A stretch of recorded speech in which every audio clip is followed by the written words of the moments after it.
Yeah, definitely. The first point of call for all of us on the film was definitely testimony to youth first. But the most, I guess, the most inspirational thing was the letters from Lost Generation, which was actually just letters in chronological order from all before it came up, and that was the most inspirational because you were reading their words out loud and hearing their voice, and that's what I think inspired most.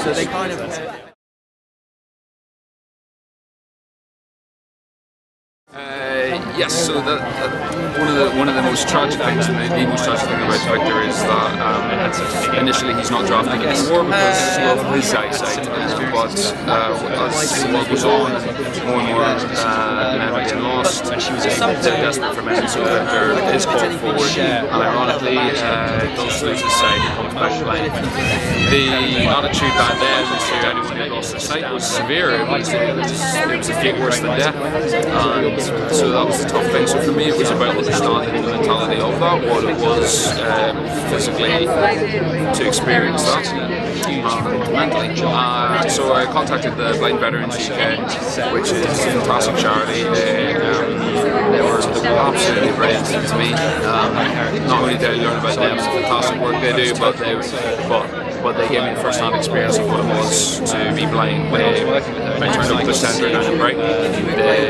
More or less as soon as I walked into the door, they put a blindfold on me, and they took me around their facility as a resident. And that was tough.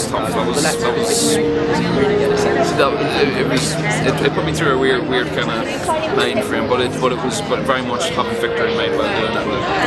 And then again, after I'd spent that 3 or 4 hours being blind, they took me around the same tour of the building so I could see and experience what I thought was reality.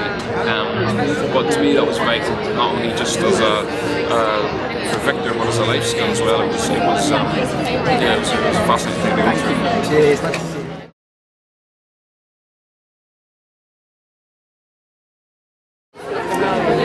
It's much more condensed for film.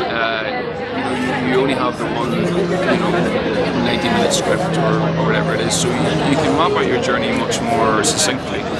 Sometimes I think with a television series, you don't always have the full episodes, so they've been on the first 3 of 9 or something, and so you can never map it out fully, and you're always playing the guessing game a little bit. But in terms of the actual being on set and filming, it's actually quite similar. There's not a huge amount of difference actually these days. Television is just becoming better and better.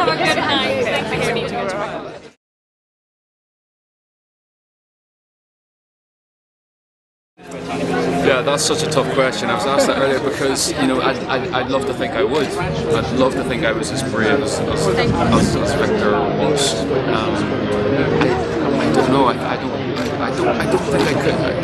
In the time, I think the thing is those guys were conditioned to believe that it was the honourable way. And I think now we view war as fearful, as terrifying, as I guess revolutionary. Maybe whatever your reaction is to it. But to them, it was an honourable way to go if you were going to go. And I